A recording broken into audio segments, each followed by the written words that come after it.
No, I'm not a writer. Okay.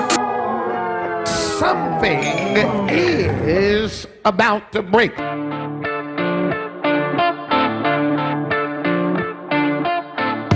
Hello and welcome to episode 19 of the About to Break podcast. A couple things coming up that you're going to want to be sure to know about. Number one, probably most importantly, is the About to Break live show on May 10th in Pomona, California. It's at the Loft on 2nd, an incredible art space and gallery. In fact, my guest this week is not only a great friend, he is the owner of that gallery. He and his wife, Chara, started Loft on 2nd 5 years ago. They're celebrating their 5-year anniversary of the Loft. And we're going to be doing the first live show there. I'm so excited. Here's the whole idea with the show. I wanted to put on an experience where you could see people do the act they're known for, and then afterward talk about stories that they don't always get to share on stage, some life stuff. You're going to see performances from the hilarious comedian Eddie Firth, who's been featured on this podcast. You're also going to meet my friend Keith Coast, all the way out from Oklahoma. He does crazy stuff with bullwhips and giant 6-foot balloons. It's absolutely insane. And our featured act of the evening is going to be none other than my buddy Chipper Lowell, one of the funniest individuals I've ever met, and just an incredibly beautiful human being. You're going to love him. The three of those guys and myself will be performing that evening. Tickets are available right now. Tickets start at just $10, and it's going to be very limited seating. This is going to be an intimate show with personal stories and hilarious comedy and entertainment. You're not going to want to miss it. You can get tickets by clicking on the link in the show notes or by going to abouttobreakpodcast.com and clicking on live shows. Again, it's abouttobreakpodcast.com. Click on live shows. And while you're there, you might want to check out our Become a Producer button. Right now, we don't have a sponsor for the show, so the people who sponsor the show are the listeners of the show. We want to get 1,000 people giving $1 a month. 1,000 listeners giving $1 a month. Doesn't seem like much. You wouldn't notice it. That's $12 a year.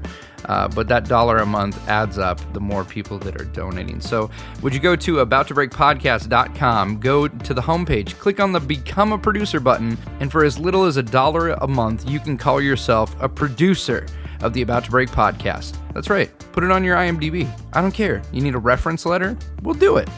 Thanks so much for your support. Thanks for checking out the live shows. Hope to see you there. And now enjoy this incredible conversation with Josh Swodeck. I've known Josh for many, many years. In a former life, we worked together. We actually talk about a really personal moment, a challenging time, a strenuous time in our friendship. And we also talk about how we came through to the other side of that and are actually talking again. So you're going to love this. Such a great guy, one of the most artistic guys I know, and one of the best folks at just building community and relationship with people around him. So sit back, relax, and enjoy the incredible Josh Swodeck. And to kick things off, here's Josh's son, Jackson, trying to say "about to break." Check it out. Are you saying about to break? He's going to say it. About to break. Are you about to Okay, I'll do it. About to break. I'm there. Longtime friend Josh Swodeck. We just recently reconnected after many years. There were violins, but they were nowhere around. Violins or violence? There was violence. There was violence. Yeah, and we went to different schools together. Yes, we did. At different times, though. We're in Pomona in the Arts District in your beautiful loft that I tell everybody is like magic when you walk in here. It really is magic. I walk in here and I just go like, oh, this is what oxygen is. It is the most creative space. You guys have been here, what, 5 years now? You're celebrating? Coming up on 5 years, yeah. So cool. Tell people about the loft. So it's really cool. It's an old 120-year-old building, original brick from the old Pomona brickyard. All the brick on the wall was actually made by hand and dried in the sun. How about that? Was it really? Isn't that cool? Original really floors, cool. the whole deal. This was the old cooperative union building. Okay. That helped with the school district and the kids on the field, getting them into schools. You remember that in history class? Yeah. This is where that happened. And it was started by a guy named John Adams, who was related to both presidents. Really? Yeah, came from Syracuse, New York, came out here and decided to be a part of helping because Pomona was a huge agricultural area. That's a little wild. bit of history. Yeah. Yeah. And you guys have been here 5 years, but you've been in Pomona much longer, right? Like 10 years, 12 years, something like that? 14. What drew you to this area? The drive from Whittier. So we had a We had a. It wasn't so much a love for Pomona; it was a lack of love. No, to be for honest, the, I didn't know anything about Pomona other than the fair, which is a lot of people. This is the LA County Fairs here. Largest county fair in the country. Mm-hmm. Yeah, I didn't know anything about Pomona. My brother lived here, and so I would come out every once in a while, just like we'd hang out for a day or whatever. But he worked a lot with addicts and like kids in gangs and stuff like that. So that's really the only part of Pomona I knew. So yeah, we came out and we just needed something that was closer to where we were working. Yeah. In Covina at the time. It was like 11 minutes away. It was close enough, but it wasn't too close. Right. And so we moved into a nice little craftsman home, and we were there for about the park 8 years. Lincoln Park. Lincoln Park, but not the one over next to Dodger Stadium. No. The one in Pomona. Yeah, super nice, walkable, all that kind of stuff. We had a Rottweiler and all that kind of stuff. It was pretty cool. And then we fell in love with the downtown area. We had a Saturday night off basically, and we went to Art Walk for the first time, and I kicked myself for all that I was missing. Wow. Then I think it was about 2 months later we found a place to live here, so we moved into a loft. And then about a year and a half later we found the space that we're sitting in now. So we have a loft we live in, and then a loft that we play in. It's so incredible. It's like our living room, basically. Like what a living room should be. You really walk in here and you can feel the history, and you can feel, certain spaces have like a life to them. I feel like this building wants to be what it is. Yeah. Recently, you've been granted a new position with the city, which I think is fun because it's like now official, but you've really been doing this for years and years. So talk a little bit about your role with the city now. So as of, we're in March, I think. Yeah, we're recording this on the 16th? Or April, 15th? Or I don't know, March? Whenever this airs. It is. Anyways, it is March. We're going to actually do a recording right now of every day, so that way I can edit it for when it's released. We're recording this on March 16th, March 17th, March 18th. Oh, I can do this later in post. April 20th. There you April go. 20th, which is ironically my anniversary, by the way. 420 is your anniversary? Yeah. Did you make punny little references? No, so you know what? We actually didn't realize the significance of it not that I didn't know what 420 was, but we were supposed to get married on the 27th. Yeah. And a friend of mine, Willie Medio, we really wanted him to be part of the wedding. Mm-hmm. He's a trumpet player and all that, and so he was going to be in Switzerland the next week, and so we bumped it up a week so that he could be part of it. It was early. It wasn't like the week before or anything. Yeah. Anyways, and so we made the invitations and all that. I've worked with junior high and high school kids for years and years and years and years. Right. And they're the ones who pointed it out. They were like, 420, huh? Right. I thought you didn't. I thought you weren't cool, man. Yeah. So, not that I'm anti-cannabis. I just, at 43 years old, I don't need a new vice. So it is what it is. It is weird when you get older. You got to kind of pick and choose what your vices are going to be. I know. It's like it's a young man's game to just ibuprofen and like ice cream on occasion. Sometimes I have an Advil PM. Yeah. See, now coffee's not a vice. Coffee's a depressant. Oh, no. And that actually helps with my ADD. We're drinking this, what's it, Mi Cafecito? Is that the name of the coffee shop? Mi Cafecito. Okay. Now, describe what I'm drinking, because it's like magic. It's like if horchata and coffee had a beautiful baby. That is true. That's what it feels like, have right? A baby. They did have a baby. What is this called? That is Café de Olla cold brew. So if I remember correctly, they like 14 hours or something. They brew it. I think she said like 20 hours. Maybe 20 hours. It's something intense. And they put cane sugar and cinnamon and clove. And they make a complex syrup. Yeah. And then brew that all into the coffee. It is like so good. This is addicted though. If this was as close, because it's like 2 blocks from your house, if this was that close to me, I'd have another vice. Well, it's when we walked in and everybody said hi. So it is our cheers. So it is what it is. Well, that's why I say it's funny that you have this new role, which I interrupted you. We haven't talked about what your role is, but and all the times that you're walking down the street and you're like, oh, and this person is so-and-so, and that person moved in here, and this, like, everybody in this community. It's like you're a neighbor. like back in the day, like, this is what Katie and I are trying to do, like, get to know our neighbors, right. But you guys literally, like, live within your community, and it's beautiful. So tell me, what is your official title with the city? What do they refer to? Cultural Arts Commissioner. Which is mayoral appointee. So the mayor appointed. Yeah. That's an appointed position. Which is very cool because Pomona, I mean, that's what drew you to it originally. You came out here and then you saw the arts district. Yeah. The Pomona art scene it really is phenomenal.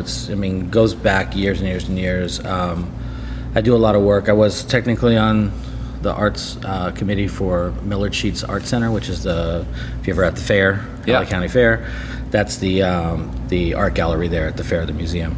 And so we just sort of were changing all that. But Millard Sheets was from the area. Okay. And so for California folks, if you go to a Chase Bank, you'll see these really amazing murals on the front or possibly inside, sculptures, things like that. That was the old home savings and loan, and they had hired him to do these murals and things all the way through all these banks. Wow. So all the old Chase banks are all Millard Sheets. So he's a Pomona guy. Literally half a block away, there's Millard Sheets fountains and just all kinds of neat stuff in the area. So it goes all the way back, but then we've got a ton of artists. The arts colony here is probably like 30 years old. Yeah. And then officially like 20 something. Yep. I forget the exact time, but most of the guys that started it are neighbors. They're still here, and old guys with ponytails. And I remember being when I was in high school. It's funny because I grew up in Azusa. Mm-hmm. Both Azusa and Pomona kind of get this bad rap of not being great neighborhoods, or parts of it, not being a great neighborhood. Right. But I swear, I always felt like Pomona had like tricked all the old people into thinking it wasn't a good place to be, because we would come to the Glass House here, right, where there was a jazz club down the street that you could come. It was like an all ages thing, and you could come and just plug in your guitar and play. So like when I was in high school and junior high, like we'd always be coming down here to shows, and then I'd hear old people be like, Pomona's not a good area. I'm like, well, they've got all the music venues. They've got all the like cool vintage shops. Yeah, it really has been. There's a poster on my wall over there from I think 20 years ago of 3 of the galleries. I found in one of the old warehouses one day, and it was like in a perfect condition. I was like, oh, I'm framing that and putting it on my wall. But yeah, the arts have just been a huge part of this area. Yeah. We've had all kinds of people who've worked with LACMA. One of my neighbors, Andy, they moved a little while back, but she runs the Lancaster Museum of Art and History now, and she's very well known. Yeah. And her husband, Alex, is just Joseph Todorovich. He's phenomenal painter. Has a studio up the street. Another neighbor, Thomas Pathé, who's very well known on Wilshire and stuff like that, with all the big galleries. And and they're just neighbors. They're just and then music stuff too. MC Supernatural, host of Rock the Bells for the 10 years that they ran before Guerrilla Union dropped out. He's another next door neighbor. I mean, just phenomenal people all through here. And it's funny because people drive through, and during the day, most of the the lofts and stuff like that don't really have a lot of signs. Yeah. So it just looks like old vacant buildings, which is great. People have no idea. And even the ones that are vacant, like there's a building right across from our loft. And people are like, what's that? What's that? Because it says Kitron Radio. Yeah. And I always laugh, and I said that, and another spot, a garage around the corner. I said, they're actually owned by Perry, him and his brother on Coachella and Golden Voice. Oh, yeah. And, you know what I mean? Like, and they're like neighbors, and you know what I'm saying? So like, it's just the amount of talent and creativity, like in 10 blocks is just, unreal. It's wild, man. Well, and growing up, you were always into music and art, and I mean it is what you do too, everything from graphics design to been a singer and all kinds of stuff. So I think it's funny because I feel like almost finding a community is kind of like when people go, I found like the girl of my dreams, and it's like, well, you had this idea of what you needed, and then you found someone who fit that, and you connected. So I mean, I see you in this community, I feel like, it's a perfect fit, man. Like, your whole life has been art and music and community. And what's cool though is that, so like, to open up a bigger side of the conversation, one of the things that my neighborhood I grew up in, I knew a bunch of our people growing up, and that was sort of like, I grew up in Miami, and the edge of North Miami, right next to Opa-locka, for anybody who happens to be from that area.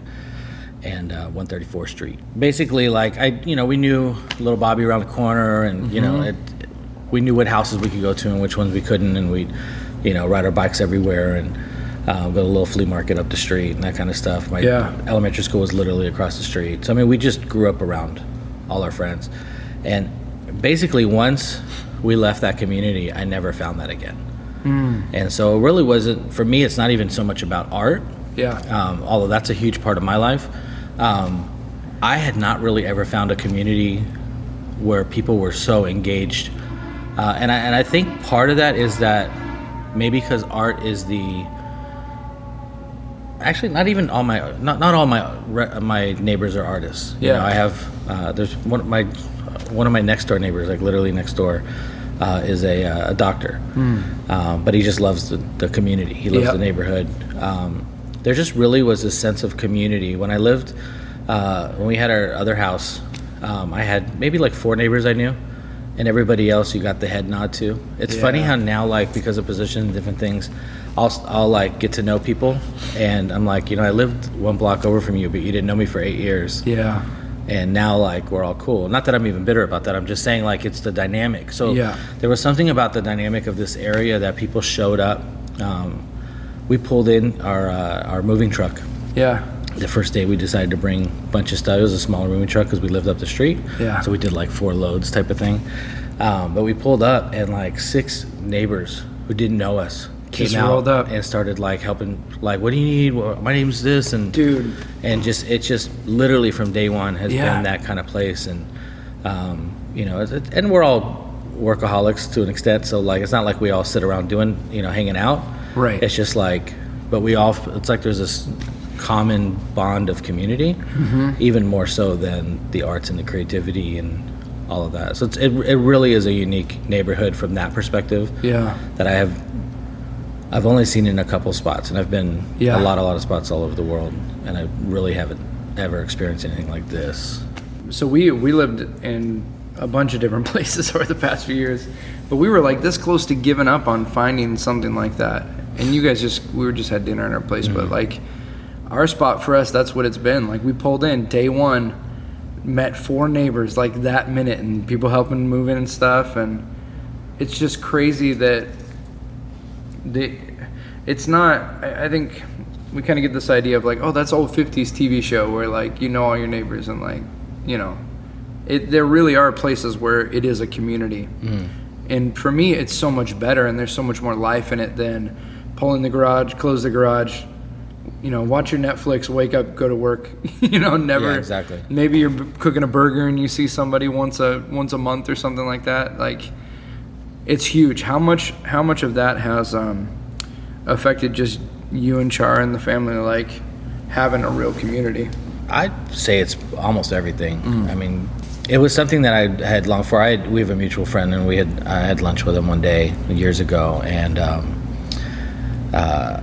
we were talking about just the concept of loving your neighbor. And I remember asking him, I said, do you I said, I'm not judging you or anything, I'm literally just curious. He goes, and I remember asking, like, do you know your neighbor's next door name? And he basically was like, no, I don't. And he eventually did, because he thought about it, and I had asked because I only knew a couple of mine. Because I was just so busy. And I when I came home, it was like I said, it was like the head nod, and for the most part, like, my home was my sanctuary. And so I was with people all day long. And so I didn't want to be with people when I got home. And so I think personally, I just really got challenged on what that looked like for my life and my philosophy within that, and my wife as well. And so for me, I don't know that I could have been happy anymore that way. So it was just this overall like desire to like, I have to find, like, even though I gotta start knocking on people's doors, like it has to happen, because it's what I believe. And then it was just sort of this it wasn't what I was doing, so how do we make that happen? And and so that's, for me, that's what this is I feel like I get to be part of this amazing thing that and it it's cute to like call it magical and all these different the space and the neighborhood and all that, but at the end of the day, it was I probably still, even here, Yeah. could have come and hit, you know, and did the head nod. So it was definitely like a decision to not do that anymore. It's got to be intentional. Yeah. Yeah, to like really get, because I'm at the end of the day, I'm actually super shy, very much an introvert. Most artists are. Yeah. And so it was something that I like had to condition myself to like be normal. Now my wife, you know, like we just went to go get coffee and she made sure we drove because she knew that I wouldn't come back for an hour because I'd end up in some conversation with someone. And so it's just, now it's so funny. Like the people I meet now, they think it's so crazy that when I tell them I used to be an introvert, they're just like, well, that intentionality is like for Katie and I. So before I was doing entertainment full time, I had a job where I went to an office, and by default, I was around tons of people constantly. And even me sometimes. Even you sometimes. We'll see if I like how we just sort of like I know we don't know if we want to go down that rabbit trail. I don't care. Josh and I used to work together. It's fine. But by default, like I think so many people, we go, oh yeah, I'm friends with Bob, and I'm friends with so and so, and I'm friends with this person, and we forget that so many of our relationships are out of proximity and convenience. Right. So you're friends with the people you work with, and then when you don't work with those people, you're not as friendly with them, or you don't see them as much, or you get so busy doing what you're doing that you lose connection. When I resigned my job that was surrounded by people constantly and started a job where I work by myself, creating things by myself, and every now and then go and do them on stage by myself, it was incredibly lonely. Because it's like you go from having all this community that's like a default community, right? We could talk all day about whether or not it really is community, but or whether it had an agenda. Exactly. Jeez, freaking Louise. We're gonna do a part 2 that'll only be available with a secret password. You have to give us your email. Yeah, give us your email address. We'll send you a free ebook. Oh my gosh. There may or may not have been a chapter and an intro written already. Oh Lord of heaven. All right, sorry. Enjoy your coffee. Fortunately, we're using spit guard, so every time Taylor laughs, every time I laugh, the spit mic. and only a little bit of it gets on Josh. So yeah, I think that's one of the things that's interesting for artists is that so much of what we do, it's not like we go to an office to work and we're surrounded by people and we have these default relationships. So being an artist can be a very lonely thing if you're not intentional about going out and building connections and that kind of thing. I mean, even with your role now, I mean, that how huge it is to not just support people in the work that they're doing, but just those relationships. I think that, as an artist, you can become very isolated, Yeah, and I think even within the relationships, there's based on the context of this show, like I think there's also a part of just within the arts that even if you have great community, there's still like those times when you feel like, I know that I go into certain meetings and whatever, and I know that I have to work just a little bit harder to prove that I'm smart because I'm the art guy. Right. And it's like Josh likes pictures. Right. Josh, he likes drawings. It's like, and it's like, and then you start talking about art education and what that means to 21st century, learning, and how that's really going to be a viable part of shifting community and urban development and all that kind of stuff. And they're like, oh, okay, he read a book or two at least, so I think there is a little bit of that, like on my level, or whether it's a singer or magician or whatever, where it's like you can, we were joking the other day at dinner, and I was like, so, can you do a trick? Trick. Knowing that, like, that's like the thing, everybody wants them to do a trick. Yeah. So there's a little bit of, you always have a level of community. Yeah. But then there's other parts that are still very insular that, So I travel a ton because that's how I can get dollars. Right. People go, why are you going to Fargo? I've been told they'll hand me a check when I arrive. Yeah, and there's that cool movie. Oh, that was sweet. Do you know, okay, so I go to Fargo, and I'm like, so I has to get the hotel. So what's some stuff to do in Fargo? They're like, well, you can go see the wood chipper from the movie. It's the actual chipper from the movie. That's pretty cool. Okay.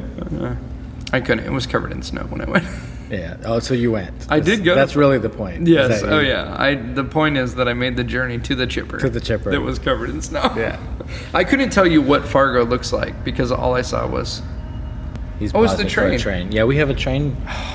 There's a main train track right next to us. So we have Metro and we have the is that Pacific Railroad and all that stuff. Trains amaze me too, man. Yeah. I just got a little nostalgic being in an old building, thinking how many trains have gone by, man. How many people were sitting in this building and a train was going by 100 years ago? That's pretty cool. It's crazy. Dude, we're all over the place. Yeah, so traveling, people are like, oh, it must be so cool to travel for a living. It's like, you go to the airport alone. And you fly to some cool place alone. And then you sit in a nice hotel alone. And then you go for an hour to be with people who are going to ask you very predictable questions. And it's almost like you feel like you're in Groundhog's Day, like it's the same conversation over and over, and then you get back on the plane alone. So I used to travel more, but there's those times when you even wake up in a hotel room and you kind of forget what city you're in. And I called Katie the truth is they all look the same. I called Katie from the airport in St. Louis, and I was connecting through St. Louis to another flight. And I had to call her because I didn't know, number one, where I had just come from or where I was supposed to be going. I'm looking at the board because, I fell asleep on the plane. I wake up and I'm like, I got to get on a plane. And I couldn't think, where am I going? Am I going home? Am I going to Dallas? Where am I? Exactly. It's a very weird. And then there was that nice guy who was living there who looked a lot like Forrest Gump. He helped you out a little while. Yeah. But lost his passport or something. I don't remember. What a weird... I thought Tom Hanks, man, he's been in so many movies where it's like just him in some weird... He did Castaway. Oh, yeah. He did Terminal, which is basically the same movie without coconuts. I love Terminal. That was a great movie. It was. That was a great movie. Terminal. It was great. Great movie. It was special. Terrible diagnosis. Sweaty. Sorry. Josh and I can get a little ADD together. A lot of ADD. It's a long train, man. We'll edit this part out. We'll sound so brilliant. So, what do your days look like? I laugh because I walked up here and Chara was up here, and you guys it's like your fifth thing today. Just people coming through. Like today, I woke up 3:30 in the morning. I get a lot of work done before everybody wakes up. So I do, because I do branding and marketing now. Yeah. And so I have clients all over. So I just get up and try and get as much of the normal. That's like my guaranteed time. Yeah. That I'm like, I can actually sit in front of a computer. Yep, totally. So I do that, and then I came back around 6:30. Chara was getting up to go to the gym. I was getting Brooklyn, our daughter, ready for school, getting Jackson dressed, all that. And then I was off to a Cal Poly Pomona. Yeah. At the Lyle Center for Regenerative Studies. I was there from 8 to 11:30, almost 12, listening to master's students do presentations on cool ideas for like creating like social economy and stuff for Pomona. Wow. And then we all just asked questions and then gave them high fives and stuff afterwards. And then I went and grabbed lunch, and then I came up here. And then when I came up here, there was like walkthroughs happening, and then random people from the neighborhood. I love it. Yeah, up. we're setting up and people come through. This is a gallery? Yeah. And I love it. You're like, yeah, come on. Whatever. People come in. We're about to record. You got 2 minutes.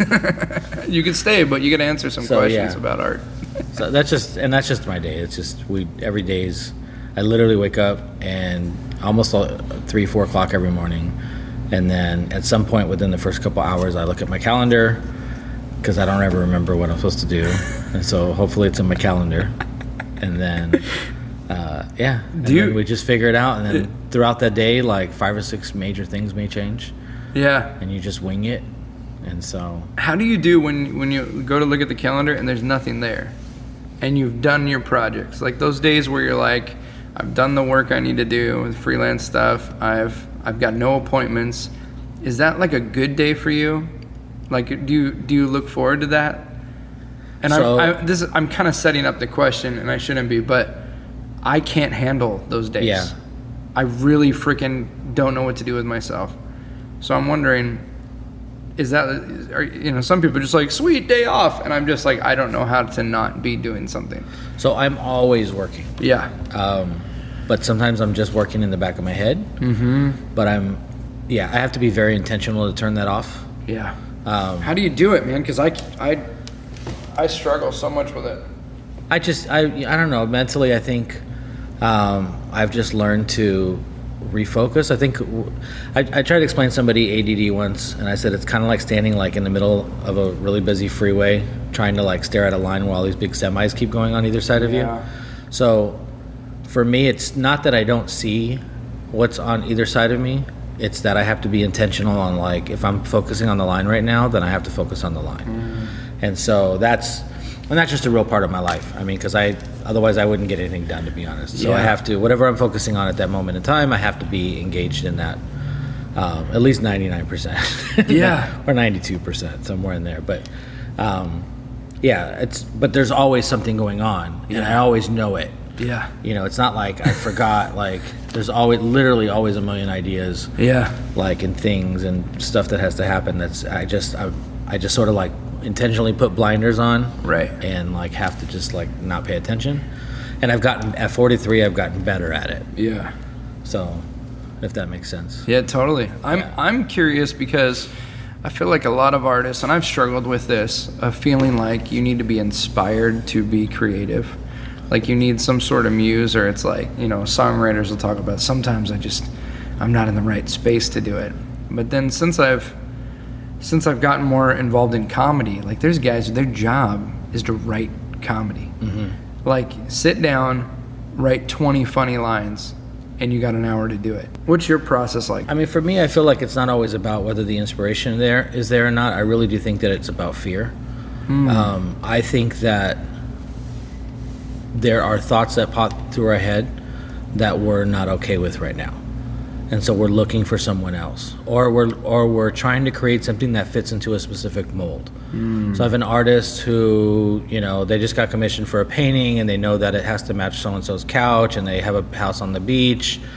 And so they may already have tons of creativity and inspiration. Right. But now I have to find parts and pieces of that still has an authentic me in it.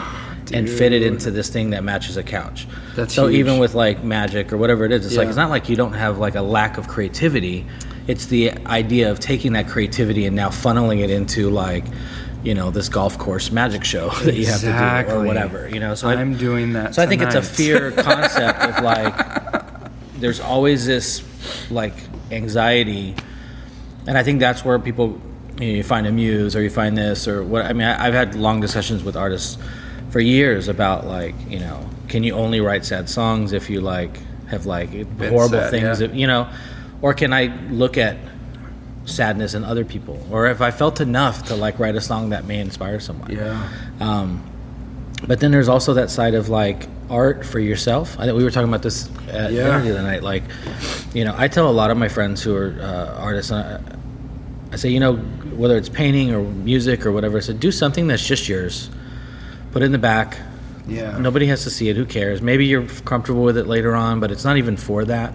It's just about creating. And you have to have those times, I think, that you just break things down and it's just raw creativity. Yep. I don't think you know this, but so when I was, my mom will appreciate that I told the story. Yeah. I don't remember how old I was, maybe 12 or 13, something like that. And growing up in Miami, so we used to go down to the beach a lot. And so there was these painters. I don't know if they were homeless or not, but they looked and smelled homeless. Yeah. So I assume they were. And so I remember my mom, we were talking one day, and she had asked me like, what I had considered being when I got older and all that. And I really seriously thought about it, and I said, I think I want to be a homeless artist. Yeah. And she kind of didn't know whether to laugh or cry or what that meant. And I've thought about that for a long time, and because I think even at a young age, I realized that the truest essence of creativity in the arts and the authentic self and that expression really required being completely detached from all reality and money and jobs and all that kind of stuff. Now, obviously, I didn't become a homeless artist, but I think there's those times when you have to like let yourself be that for a moment. Yeah. So whether it's, you know, for a couple hours or a weekend, or, you know, hopefully not a full year. Right. Yeah. But you know what I mean? Where Totally. they're kind of like, and I think of them like these little homeless artist like concepts where it's just like, I'm not doing this to make money. I'm not doing this to, if anybody cares what I think or not. I'm just you know what I mean? I'm literally just doing it because like I felt like it. And so those times allow for me to like have to do the things that I don't always love, like Cultural Arts Commission. Yeah. I don't like politics. I'm not that guy. You know, someone told me the other day, oh, it's a great stepping stone for, and I was just like, I don't know, stepping stones. It's like, we're going to go in, we're going to fix some stuff, and then I'm good. Like, peace, you know. But for the most part, it's like, you know, it allowed me because of those times, it allows me to go into places where I'm not necessarily comfortable. Yeah. But I feel like I need to do it. And so that's, for me, that balance has been that space, you know. Of course, now being in an arts area, that's like way more natural than it had been before. But I've totally been in places in my life where that wasn't a thing. Right. You know, and you working at a bank or something, and you just had to find spaces to do that. Yeah. I did that. I worked at a bank in downtown LA. And I'd take my hour break, and I'd go, there was a place called Diplomat Cigars, and I'd go and I just have these like talks with myself on the way over there. Yeah. And it was just creative thought and whatever. Yep. And it was my little like space in the middle of downtown LA for 45 minutes, and then I go back to my desk, you know. Yeah. And so, but that helped me get through the rest of the day. It's, you know, being able to do those types of little things. I got a library card I worked right across the street from the big library downtown LA. Right. And so I got a library card. And I would go and like, I never checked out any books there. Yeah. I would just go and I'd like wander, and I forget how many floors. There's like a ton of floors in the basement of that big library. And I would just go wander, and I'd like pick an art book up, or I'd pick a philosophy book up, and I'd read for 20 minutes randomly. And it was just this like natural, organic thought, and just getting to be, you know, so it's not even about art all the time. No. It's just like freedom for a moment. Yeah. I went full time into entertainment. But that didn't mean I was doing the entertainment I wanted to do. Do you know what I mean? Yeah, of course. I was like using, like, it's kind of like, you know, if you got to make, someone's doing real estate and they say, hey, can you design this amazing billboard that people are going to sit on while they're waiting for the bus? You know, you're going to do a good job, but it's not, your heart and passion isn't, I want to wake. No, did you do that? I'm just joking. You know what I mean, though? Like, it's like, yeah, of course. You're kind of doing the thing, but you're not totally doing the thing. And so I started doing improv classes down at UCB in LA, and it was so freeing for me. What is UCB? Upright Citizens Brigade. I knew that. Okay. It's right next to a cheap sushi place. It is. And across the street from the Scientology. It is, man. I will be there tomorrow. At the Scientology or UCB? At the UCB, not at the Scientology. Either way, we don't judge. Either way, yeah. I started doing improv, man. And for me, it was so freeing, because the thing I like about doing magic or comedy or whatever, is the creation of the thing. Mm-hmm. But what's hard is when you're doing an act, you create a bit and you love the creation process, but then you go do that same thing over and over. The thing that brought you so much joy can almost like steal it, because you're like, it was fresh and new and creative, and now it's just a thing you do because it works, you know? And so improv to me is so freeing, because you walk out and you create this thing and then you throw it away. Like it's very ephemeral. It's like you make it and it's gone. Like it just dissipates. Yeah. It's beautiful, man. Like I think what you're saying about art is you have to have those things that are just for you. Like they're just yours, and it's not about monetizing it or making a name for yourself, or, you know, it's just, you do it because that's what you do. Yeah, exactly. Even if you have to work at Starbucks or something. Well, and I'm glad you're talking about that too, because you talked about when you worked at a bank, and I mean, a lot of people think like when I'm getting paid to do the art, then I'm an artist. But dude, you're an artist when you're working at the bank. you know what exactly. I mean? Like, there's people right now who are probably listening to this and are like wanting to someday make money doing the thing, but what they got to realize too is even the guys that you know who are making money. I was just talking to my friend who's an actress who was like on 4 seasons of this hit show and is now sitting there like waiting for the phone to ring. You know, it's like. But I think you have to do. I think there's the side where giving stuff like just for you. Yeah. But then you had said like giving it away, and I was just thinking because there's two pieces in the gallery right now. Yeah. And so these were both. It's a LA artist. He goes by Gino Flo, and he had left these. He came out here to a concert, I guess, at the Glass House. Yeah. And just left these up on the fence across the street from the Glass House. Are you serious? So I drove by early that next morning and saw them, and pulled over and grabbed them, and they're beautiful. Hung them in my gallery. And they're just these amazing pieces, and I recognize them because I've seen them all through downtown LA. Like he'll hang them up on the like overhangs on the freeway, but he, what's interesting is that he also does all these like other like more like quote unquote fine art type pieces as well.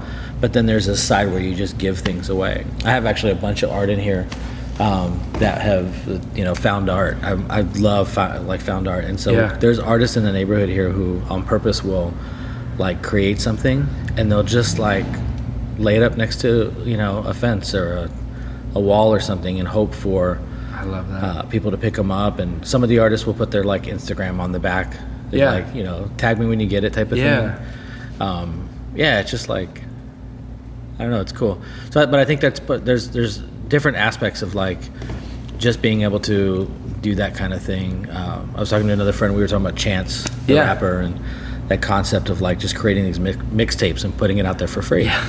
And it was really about the music and about the artistic expression. And I mean, it's cool he got a Grammy, but like there was always the potential he didn't. Right. And it wasn't about that, it was about like the expression. Yeah. The artistic expression. So I think there's both. There's things that are part for just you. Yeah. But then there's also that like really cool organic where you just do things for free. I'm a big fan of free. Yeah. You can't give everything away for free. You have to charge for some things. Yep. But those some things can help pay for the opportunities when you just get to like do things and just give of yourself and just it's cool. And that artistic expression is the thing that everybody. That's the thing inside you that you like got to get out. And then at some point we go, well, I got to pay my bills, and that becomes the thing we replace it with. But the truth is, like, it's like you said, like, Chance wins a Grammy, and everyone's like, oh, you finally made it. He's like, no, I was already doing it. It's not the money and the fame. And sometimes the money and fame will keep you from being able to have the artistic expression. Exactly. But they didn't care for his expression before. When he was doing acid rap and all that, they weren't feeling it. They didn't know who he was, and if they found out, they probably wouldn't have liked it. Yeah. But when he started talking about his grandma in church and stuff, and it being like candy, then it was like, okay, this is kind of cool. Like, Oh yeah. You know what I mean? Then it was like I think it had there was a little bit of a wider format and expression. It's interesting to watch different artists and what they do, and whether they do it intentional or not. Just watching the process. Yeah. That people are in. Well, and you guys, so the Loft, you guys do your own events, but you also, I mean, this is a space that you host a lot of different artists in here. What have you seen as you've kind of been behind the scene of, people show up and they see an event, but you've been behind the scene of the artists showing up and putting up their work and the process and where they're at. What are some things that you've learned? I've learned that almost every single artist has a ton of anxiety and nervousness, and they all, even the ones that we're all super impressed with and like they have fan bases show up, they were biting their nails before people walked in the door, even in smaller spots. Yeah. It's just, you've got so many people, and when they come in, they put on the smile and everything's cool and all of that. But during the hanging of the art and all the different things, it's always, I've found it's funny. I never thought when I'd have the space, I would just open it up and let people kind of do their thing. And so I always ask artists when they come in for a show or something, is like, do you want to hang in or do you want me to help? And then you're like, I don't know. And I would say, if you hang it, it'll take you 2 days. If I do it, it'll be like an hour and a half. Because I do this all the time. Right, yeah. But because it becomes this big, like, emotional roller coaster, just to, like, where do I put, like... It's almost like a wedding. Do I put this one first? Do I put these three together? Like, just every little aspect of it just has, like, tons of anxiety. So it's really interesting to watch somebody put their heart and soul and we do a lot of art walks, for instance, like And so, because we have a really cool like second Saturday art walk here in downtown Pomona, and Yeah. you'll have these artists, and like sometimes they'll have these pieces that like literally rip their heart out to like make, and people come up and they're just like nodding their head like, that was cool, oh, I like that one, this one's cool, or you know what I mean. And it's just like, and you see the artist sitting over there trying to smile and be cool, and so that's when I've talked to them and I said, you know, at the end of the day, there's a lot of artists, and the truth is they're probably not gonna get your work. So one of the beautiful things I like about what we do is because we almost always have our artists here for those nights. Right. I really get them. I'm like, go and like, I'll handle the gallery stuff. You go and talk to people, say hi. Yeah. If they're looking at a piece, like tell them where you were and what this was about, and you know, good, bad, whatever it is, and let them feel it for a moment. Yeah. And so in that like experience, now they're connecting to your art, and now it becomes real. But it you know, sometimes I feel like I'm like the coach on the side, like, you know, all right, hook left. You know what I mean? Like, totally. But yeah, so I think that's the biggest thing is I really just see that so many people it's very, very normal for creatives to just have a ton of anxiety, whether you show it on the front end or not, about all of it, because it's just so authentic and so real. Yeah. It just, and vulnerable, and you're putting yourself out there. You know, it's like a living, you know, Facebook comment. It's like, I'm gonna put this thing out there that means a lot to me, but then you watch if people care. I think that's a big concern of artists is, does any of this matter? It's been 10 minutes and you don't have any likes yet. You start texting your friends like, did you see my post? Did you see my post? Oh my gosh. You know, it is totally that feeling of just like, you put it up there and, you know, in your mind you're thinking, oh, that's the one that's really going to like affect people, and everybody just walks by that one, and some random one that you almost didn't put up is everybody's favorite, and you just, it's so awkward. Like, I don't know. I think you can be thrown by it, or you can just like roll with it and like enjoy. I think at this point in my life, I enjoy like getting to hear people's like opinion on things. Yeah. Like, just because I enjoy people now. Yeah. So to me, it's just cool. Like, even if you're not feeling like what I thought was cool. Yeah. Like, you know, if you're present, like, that's super cool. Like, even if you thought, I mean, it's so funny. Real quick. Do it. One of our first shows we ever did, we had there was this couple came up, and they were a little yittity, you know, and they had skinny docker type jean pants on, and it rolled up a little high with no socks and Oxfords, that kind of thing, and totally the art scene, quote unquote. Right. And so they came up and they looked around and everything, and they came over on one of the side tables, and I had this like bird's nest thing made out of metal. Yeah. And so they were just staring at it, and they just thought it was the coolest thing. So I walk over and I was like, hi, my name is Josh, and you know, they're like, oh, this is so amazing. Now, where is this from? And so I was like, I think it might be from China, and like, I think made by little children. And so, and they're like, oh, okay. And I was like, I'm not sure. I got it at Ross, and I picked it up, and it had like Ross on the bottom. I didn't ask, but it definitely was made in China. And it's so they were totally embarrassed, but it was just like, it was so funny. I had all this great art on the wall, and you're like obsessing over some $14.99 piece from Ross on a side table, and it was just. Well, it's so funny how. But that was cool. So I actually wasn't sure if I was going to put that out, so I actually started putting that out, and like, I don't care, you know. At the end of the day, if it made people happy, then like, look at the cheesy birdcage thing. You know what I mean? Like, whatever. But it's also a good reminder for artists to not be so concerned about your stuff being popular, because what's popular. The great artists that we look back, whether it's music, whether it's film, most of the stuff that we love now wasn't accepted in its day. Mm-hmm. You know what I mean? It was the stuff that was like off the wall and didn't fit in, and you know, the people didn't make any money off of it. And then now we look back and go, wow, look what they were doing. You know, when everyone else was doing this, they were doing that. But there's the one or two people who made a living at it that we all absolutely. Go, I got to have this thing that's true to myself and makes money, or you could just find joy in it. Exactly. I say that, but I'm lacking a lot of joy sometimes. I hear you.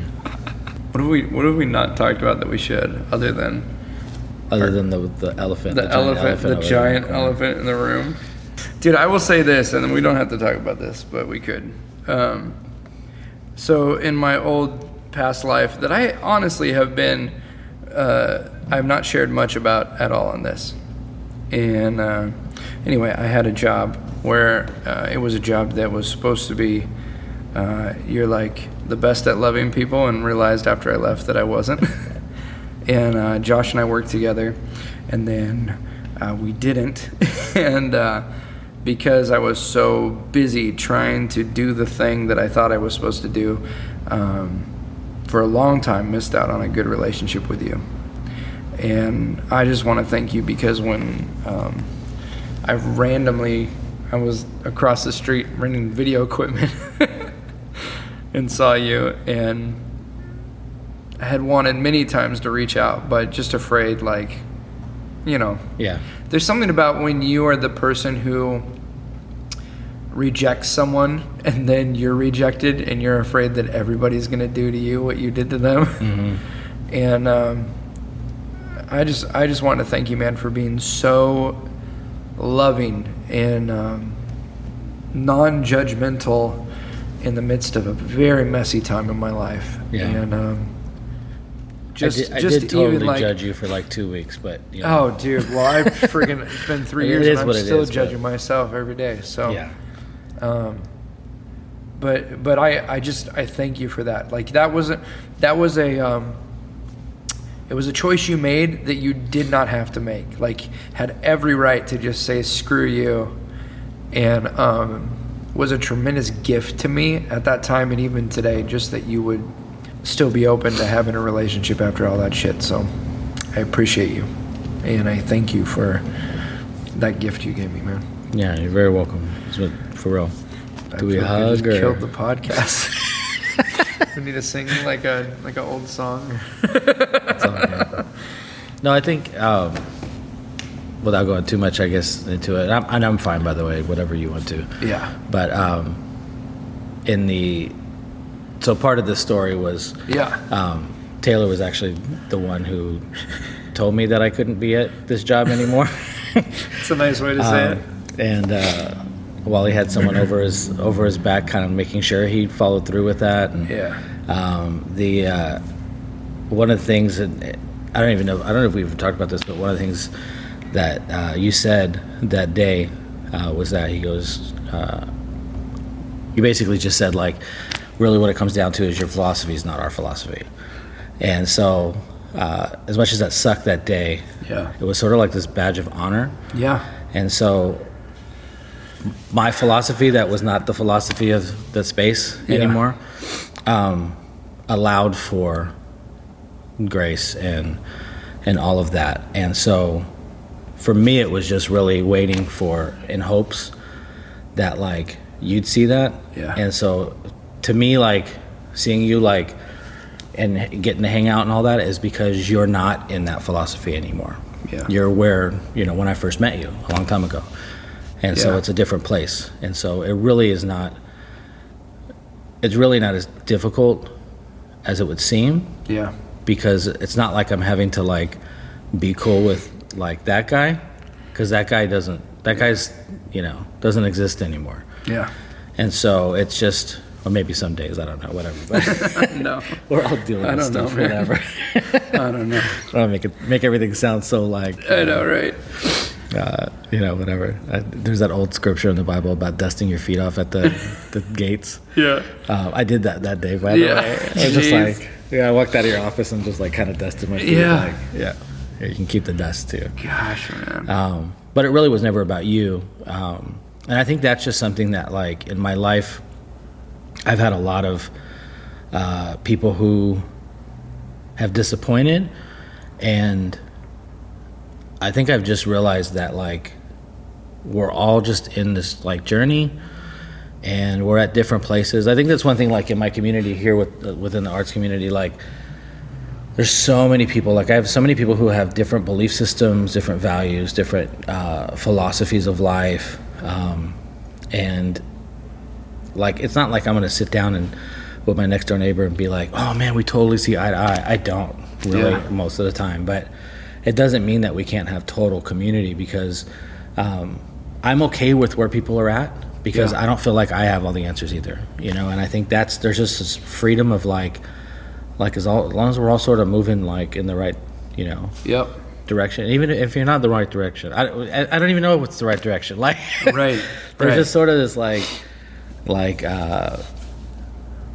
this humanity of just community of just like, it's okay, you know. Yeah. And so that's, I don't know, that's kind of where I was, and I think that's more formalized even now. So like you got me like us reconnecting and all that kind of stuff. Right. Is like you got me at a place where I had spent some real time letting that be like a major part of my life. Yeah. You know what I mean? Well, even the other night at dinner, I was laughing because Chara, I was like, I don't even know, one of these like tirades about like what's wrong in the world and in certain environments, and Chara's like, you're where Josh was 5 years ago.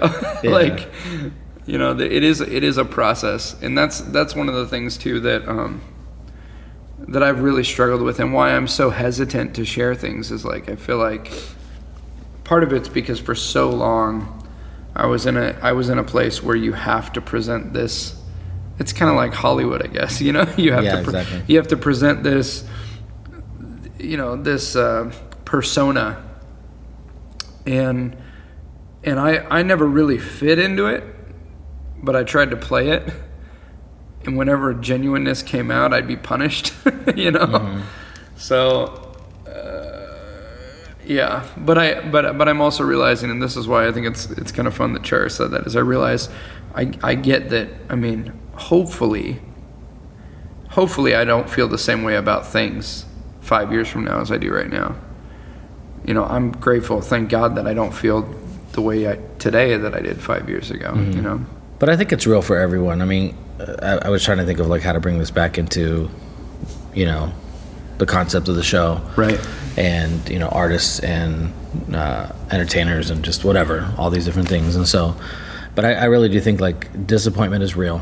Yeah. And it sucks, and we go through it, and sometimes we're the ones who did it. Yep. And I think that's just one of those things that you can either like sit around and be bitter for the rest of your life about it, or you can, you know, move forward. I went through, not with this situation, but other situations in life. I remember even thinking through, like, there were times when, to be honest, like, I kept thinking, like, I had to watch, just in the back of my head. Yeah. Like, I remember asking questions like, okay, if I saw this person, like, on the side of the road in a car accident, like, would I get out?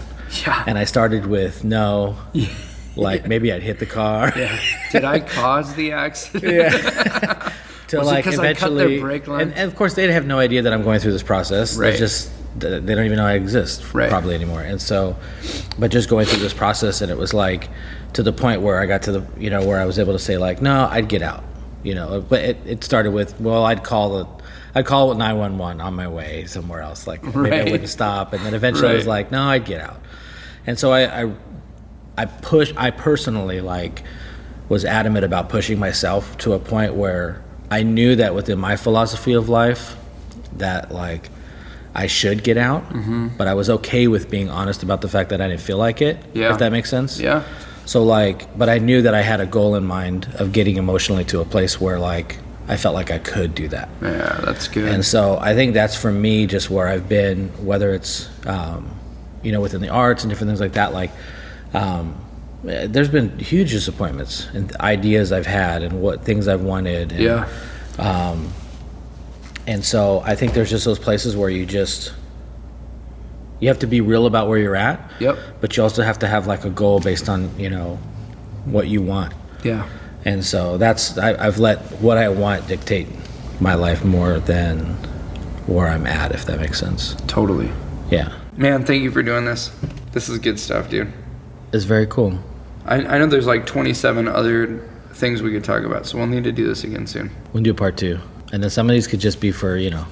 Yeah, some of these might just be for us. We might just play these at dinner. Yeah. Some wine. What can people do to get in touch with you, man, or see what you got going on, or if they want to reach out to you about a project they're working on?